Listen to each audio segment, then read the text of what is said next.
feel the same? Will it make it easier on you now? You got someone to blame. You say one love, one life. When there's no need in the night, one love we get to share leaves you, darling, if you don't care for it. É uma honra estar aqui, né? Porque foi um projeto que a gente criou junto, o Hub La Maison, o Daniel, a Cel, que não está aqui, a Fernanda, todo mundo, o Adriano, né? E a gente cria e agora está participando como palestrante. Então é um negócio bem interessante. E depois de 3 convidados, como o Daniel falou, que é o Elias Neto, o Severino Neto São Luís e o Nelson Aibite, tá certo? Então o desafio hoje é grande aqui, tá bom? Vamos lá, começar um pouquinho. Eu vou falar um pouco sobre mim. Meu nome é Bosco Couto, metade aqui conhece, né?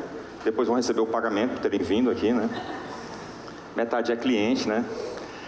Meu nome é Bosco Couto, eu sou de marketing. Eu trabalho com marketing há mais ou menos 23 anos. Morei 1 ano em Barcelona e lá em Barcelona eu estudei na Escola Mansana, que é a escola que o Picasso frequentava. Então eu tive essa oportunidade de estudar lá, e lá eu fui estudar artes, nada a ver com marketing. A gente foi estudar artes, então o senso estético que a gente tem hoje e que serve para o trabalho, ele veio de lá, um pouco de lá, né? E há 10 anos a gente fundou a BIM, que é uma empresa de marketing completa, né? Meu sócio está ali, o Elias, e a gente está no mercado há 10 anos, tá certo? Vamos lá, esse é um pouco de mim. Descobrindo o marketing, está faltando um O ali, sabia? De propósito, tá certo? Na faculdade eu não sabia muito o que eu queria. Na verdade, eu fazia administração de empresas na UES, uma excelente escola, né, à época. Me formei em 93, tem algum tempo já. E aí, na época não tinha disciplina de marketing, e na UES tinha mercadologia. Na verdade, que era uma extensão de economia. Então, economia a gente estudava como é que a gente tratava o mercado. Eu tive a honra de ter o Vol como professor e outros professores de mercado que me incentivaram a ir por esse caminho. Mas eu gostei muito de marketing e não tinha a ver, entendi naquela época que não tinha a ver com propaganda, nem com publicidade, porque a essência do marketing era atender às necessidades do cliente. Era atender às necessidades do cliente. E isso era muito mais do que só comunicação. A gente tinha que fazer um bom produto, a gente tinha que fazer um produto, colocar no canto certo pelo preço certo para a pessoa correta. Então isso era um desafio muito grande, porque era todo o negócio sobre a ótica do cliente. Então tudo que a gente fazia tinha que ter sentido. E tinha uma máxima na época, em termos de marketing, que dizia o seguinte: se o marketing for muito bom, você torna obsoleto o comercial. É claro que isso não é verdade, é claro que isso nunca vai acabar, mas a ideia era fantástica. Se o produto é muito bom, colocado no ponto certo, para as pessoas certas, no preço certo, as pessoas vão vir até você e vão comprar. Mas o marketing falava disso, de necessidade das pessoas. Na época a gente estudava Maslow, né? Que era o psicólogo que dizia assim, olha, as necessidades básicas, depois vinha as necessidades, ia subindo de grau.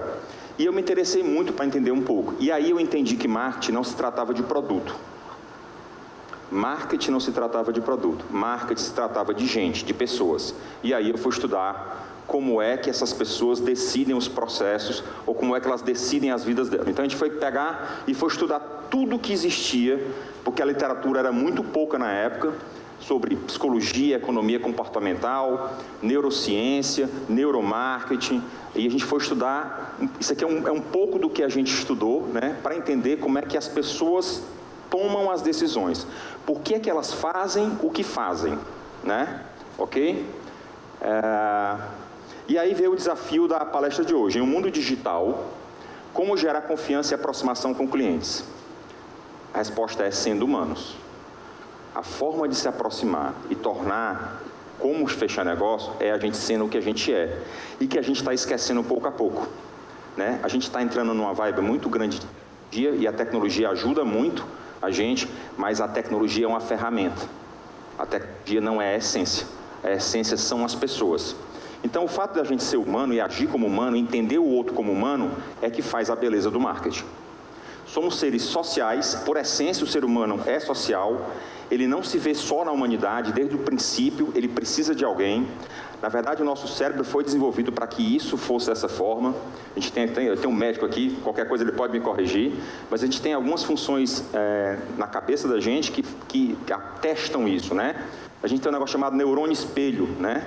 Que o neurônio espelho, ele faz com que essa empatia entre os seres humanos, essa cópia, essa empatia entre dois, ela aconteça de uma forma plena. Nós somos sensoriais, nós sentimos as coisas, nós somos emocionais e somos complexos, muito complexos. A cabeça da gente é muito complexa. E é impressionante quando a gente começou a estudar isso aqui, a gente começa a se decepcionar com a falência, com a falha, né? Falabilidade da cabeça da gente, né? Eu fui descobrir que a memória, por exemplo, a gente tem uma ilusão, né? Que a memória ela é uma coisa fotográfica, que você participou daquele episódio, daquele fato, e você guardou aquilo na memória, e depois quando você quer resgatar, você vai lá no banquinho de dados e volta. E não é assim. A memória é construída, né? Você não tem um HD dentro da cabeça que grava os sons, as fotos, as imagens. Você, toda vida que resgata uma memória, você reconstrói ela toda a vida. E a cada vez que você resgata essa memória, ela vai se modificando aos poucos. Então, o ser humano é cheio de falhas. Então, aí a gente tem os vieses, a gente tem algumas coisas que acontecem com a gente. O tema de hoje surgiu dessa matéria aí, que é uma matéria que a gente achou bem interessante, a gente estava pesquisando sobre isso, e na revista Época, de 2017, saiu isso aqui, ó. Falar pessoalmente é 34 vezes mais eficiente do que enviar um e-mail. Falar pessoalmente é 34 vezes mais eficiente do que enviar um e-mail. Isso é um estudo, né, da Cornell e da faculdade, que ela diz o seguinte: fazer negócios é lidar com gente. Então, por que a gente negligencia tanto esse fato? Por que a gente terceiriza esse contato pessoal, seja ele comercial, para um WhatsApp ou para um e-mail? Por que a gente está substituindo os contatos pessoais pelo digital? A gente recentemente fez um evento da Gastroclínica, lá no Cabana del Primo. Está vendo o merchandising que eu estou fazendo todos os clientes aqui, né? Mas a gente fez um evento bacana lá e a gente reuniu 137 médicos. No dia do médico foi dia 18 e foi um evento fantástico. Quando a gente estava planejando o evento, a dúvida era assim: será que os médicos vão? O médico é muito ocupado, muito ocupado.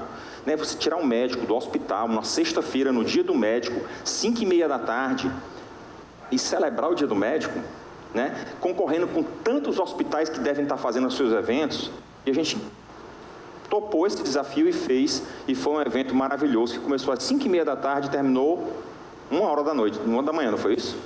O pessoal sabe, bonitinho, bacana, expulsando o pessoal, e a gente recebeu depois os feedbacks dos médicos.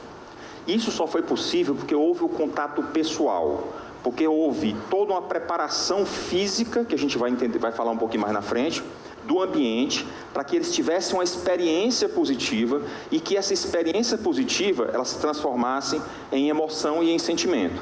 A experiência não é só física, o ambiente físico, música, ambientação, decoração, mas as pessoas que frequentam, elas fazem parte da experiência.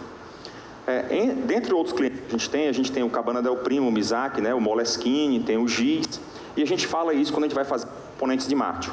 La Maison, a gente tem o La Brasillerie, é tanta coisa, por isso que eu sou gordinho, viu? Tem essa história da comida. A gente diz assim, olha, os componentes de marketing que fazem o conceito da casa, dentre eles, o público que frequenta é o mais importante. Você pode ter um projeto arquitetônico muito bom, você pode ter uma comida muito boa, um preço muito bom, mas se as pessoas que frequentam não estão alinhadas com o conceito que você quer passar da casa, as pessoas não voltam lá. Elas vão dizer, a comida é boa lá, mas o pessoal lá é meio estranho, ou o pessoal é muito mais novo, ou o pessoal é muito mais velho, ou não faz parte da minha patota, ou então eu chego lá e não conheci ninguém. Eu olhei, estava lotado, mas eu não vi ninguém que eu conheça. Isso é estranho, não volto lá. Então, o público que frequenta a casa, ela faz parte também do componente de marketing, ok? E daqui saiu o tema da palestra, né? O mundo é maior, é bem maior do que o universo digital. Essa é uma verdade que a gente está custando a aprender, porque a gente embarcou nessa era e a gente endeusou as redes sociais e o digital. Elas são fundamentais, elas servem para divulgar, elas facilitam muito a vida da gente, vocês terem uma ideia, quando eu morei em Barcelona, a gente tinha que usar ficha telefônica para ligar para Fortaleza.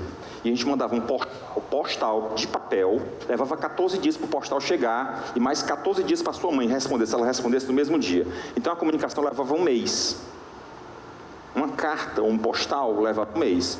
Hoje você pode estar em qualquer parte do mundo e se comunicar em FaceTime, ao vivo, vendo a pessoa, matando a saudade, conversando tranquilamente. A internet permitiu isso. Então a tecnologia ela serve muito para isso, mas ela não é o principal. O principal ainda é o sensorial, as pessoas e tudo que é tangível, tá bom? Ok. Por que pessoalmente a gente consegue ter um resultado de 34 vezes mais do que por e-mail? Por isso, a forma de falar, a postura, o tom de voz, a velocidade de voz, os micromovimentos, certo? E isso, mesmo que a gente não perceba de forma racional ou não perceba de forma tão claro, isso comunica, né? E o que é mais interessante, você reage a isso e a sua reação é percebida pela sua cabeça. A gente diz, o Damasio, que é um neurocientista, ele diz, essa separação entre mente e corpo, ela não existe mais. A mente, ela é incorporada, o corpo. Então, à medida que você está interagindo com alguém e o seu corpo reage, a sua pressão sanguínea aumenta, a sua excitação, a sua raiva, a sua tristeza, a sua alegria, a sua mente percebe o seu estado físico interno e você muda a sua percepção do mundo a partir de você mesmo, certo? Então não é só o que vem de fora, o som, o gosto, não é só o visual, não é o que o teu interlocutor fala, mas é aquilo que tu sente, do que ele fala e o que tu sente, a tua cabeça reage a isso, e aí fica em loop. Ok?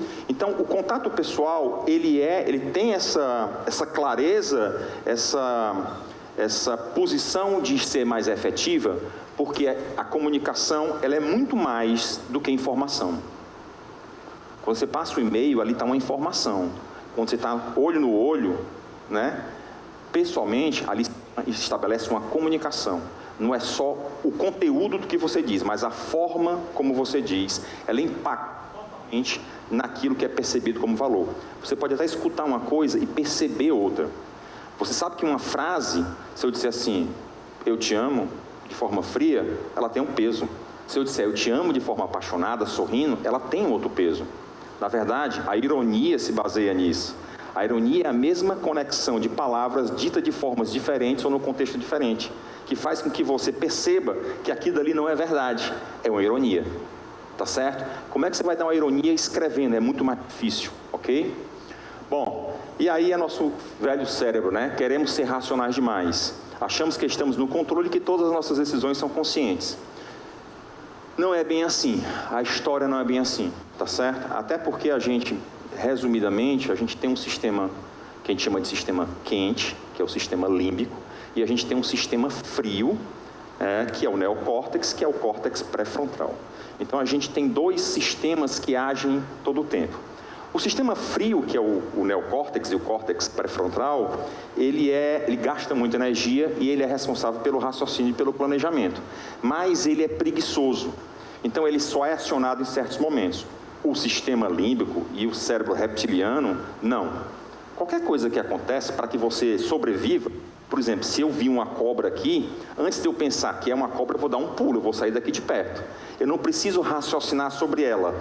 O fato de eu perceber ela e resgatar a imagem dela vai fazer com que o meu corpo reaja. Eu vou tomar um susto, eu vou acelerar meu batimento cardíaco e vou me afastar do perigo. Para que o ser humano pudesse sobreviver, ou fugir, ou atacar, precisava de um sistema que fosse automático. E esse sistema automático é o nosso sistema de emoções. Esse sistema ele funciona primeiro, depois vem o outro. Então, é por isso que a emoção é tão importante na nossa percepção, na nossa comunicação. Sem a emoção, a comunicação fica meio vazia ou incompleta. Do ponto de vista de negócios e de marketing, isso é fundamental. Tá certo? Ok? Funciona mais ou menos assim, né? Assim, é bem simplório aí, de uma forma geral, mas é fácil de entender, né? A gente tem as percepções externas pelos sentidos, né? Olfato, tato, paladar, audição. Isso se mistura na cabeça, né? Isso não, embora tenha, isso cria uma percepção única. Essa percepção, ela existe um filtro para ela, né? Existe um filtro para ela. Então, nem tudo que eu vejo, ou escuto, ou sinto, eu relevo. Então, esse filtro, a atenção, ela determina o que é que vai passar para frente, o que é que vai ser descartado. O corpo sente isso e devolve o feedback para a cabeça, que tem uma outra impressão, tá certo? Então, assim, se tudo que a gente visse, ou tudo que a gente escutasse, a gente percebesse de forma igual, seria um caos.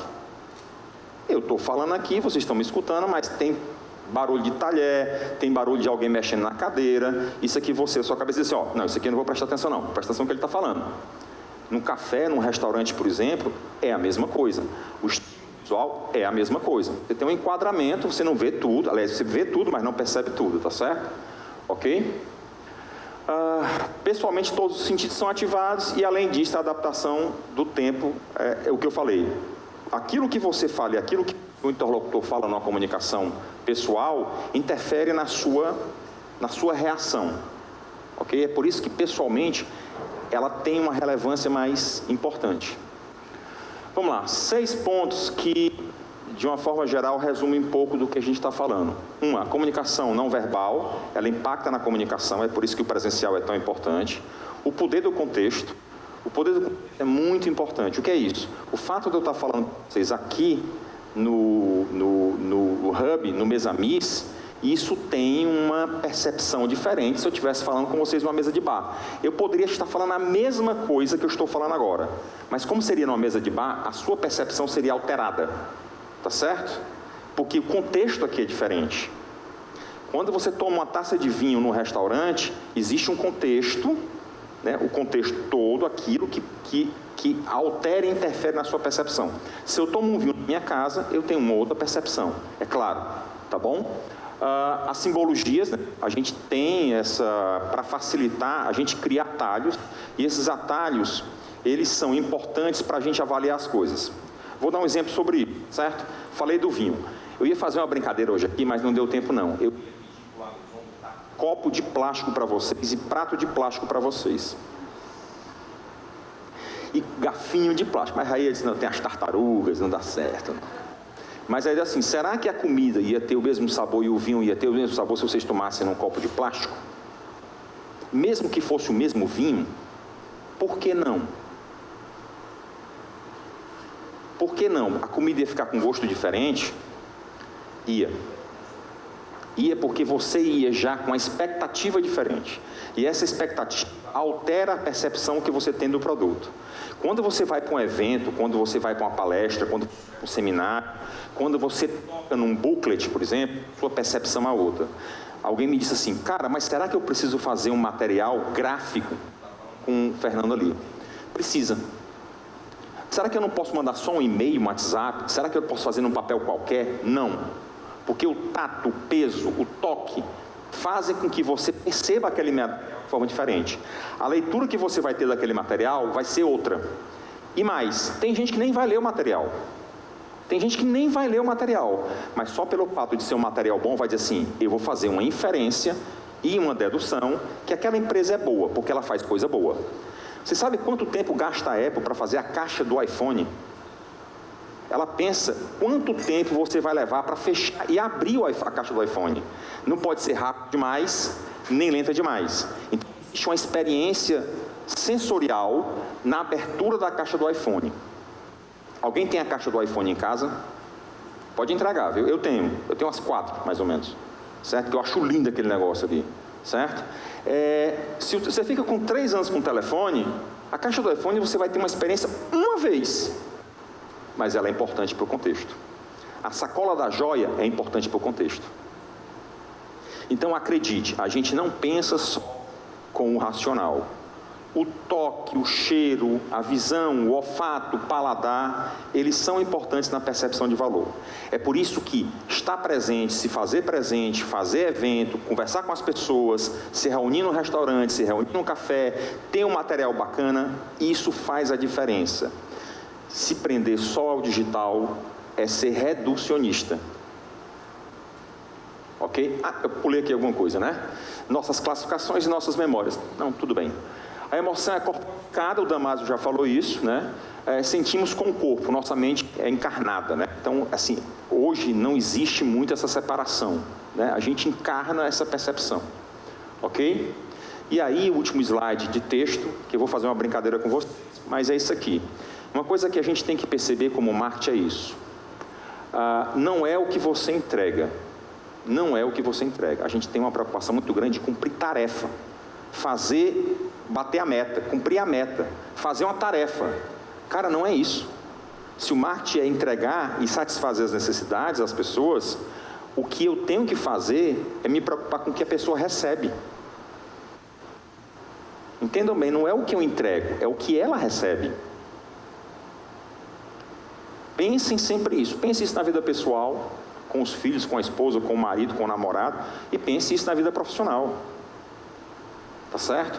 Eu brinco com minha esposa é design de joias, ela disse assim, porque às vezes a cliente vem aqui e passa meia hora, não compra nada. O que ela vai fazer lá? Conversar. Ela vai falar da filha, do marido, ela chora, porque ela quer o quê? Atenção. Ela quer só atenção. Imagina no hospital, quando a pessoa chega fragilizada, o que ela quer? Ela quer resolutividade, mas ela quer atenção. A gente está batendo muito nisso lá, não é isso? Que a gente está se posicionando como o hospital mais acolhedor de Fortaleza, porque a gente sabe que parte da cura e parte da solução é a atenção. E eu posso falar isso porque todos os clientes nossos, a SJ, a HTEC, o La Maison, todos que estão aqui, a gente fala disso. Olha, a atenção, o acolhimento, o cuidado com o outro, isso faz parte da solução do problema. No restaurante, a comida é só um detalhe. O astral do restaurante é o mais importante. Na verdade, você pode até ir para um restaurante que a comida seja menos potente, mas se a experiência for muito boa, você volta lá. Bom, vamos lá. E-mail que eu recebi de mim mesmo, né? Caro amigo, sábado agora vamos realizar uma degustação de carnes e gostaria de sua presença. Abraço, João. Um e-mail. Mas quando eu vejo isso, a minha boca saliva. O e-mail é só uma informação, mas a imagem, e olha porque aqui é uma foto.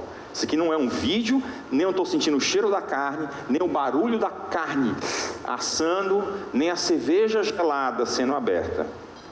Aí o outro cara está sentado ali assistindo Netflix e diz assim, passa um WhatsApp e diz assim, cara, baixei um show de rock, quer ver aqui em casa? Cara, estou no Rio. O cara está no ar-condicionado, assistindo televisão, comendo a pipoquinha dele, e o outro paga R$ 1.500 para ir para o Rio de Janeiro, tomar cerveja quente, ficar em pé, suado, pegar uma fila do caralho, né? Tem emoção, né? E a experiência dele é mais rica. Tá certo? Por que tantas pessoas pagam para ir para um show de rock, pegam um avião, vão para lá, pagando caro, porque a experiência é mais enriquecedora? A outra escreve e diz assim, ó, esse é o Rock in Rio, tá? Quer ver o jogo aqui em casa? Não vai dar, cara. Eu estou no estádio. Quem gosta de ir para o estádio aqui? Quem gosta de ir para o estádio? Levanta a mão aí. Pensei que você não ia levantar a mão, bicho. É possível, tá certo? O meu filho é louco pro futebol, né? Ele é Fortaleza, o Elisa é Ceará. E ele, todo jogo, ele tem que ir pro jogo. Aí uma vez ele era pequenininho, ele tinha 12 anos, ele tinha 10 anos, me fez ir pro estádio. Eu detesto ir pro estádio, certo? Eu tenho medo, né? Briga de torcida, não sei o que, e ele, vamos, mas pelos filhos a gente faz muita coisa, né? Muito sacrifício, né? E eu estou preocupado, ele aqui do meu lado, eu olhava para lá, aí de repente, do lado esquerdo da arquibancada, teve uma confusão, uma briga de torcida, pesada, certo? E eu olhando para lá, ele pegava e falava assim, ó, papai, olha pro jogo. Aí olha para lá, papai, olha pro jogo, que senão nunca mais tu vem. Bota a cabeça. Então, ele disse assim, olha pro jogo, esquece aquilo dali. Então, assim, o estádio é a mesma coisa do show de rock and roll, né? E aqui é a brincadeira que eu fiz com um copo de vinho. Isso aqui é diferente disso daqui. Mesmo que seja o mesmo vinho. Tá certo? Ok? E é isso, gente. Aqui é o meu contato. Vocês apontarem as câmeras para cá, né? Vocês vão receber o meu contato dentro do telefone de vocês. Terminar com a tecnologia, né?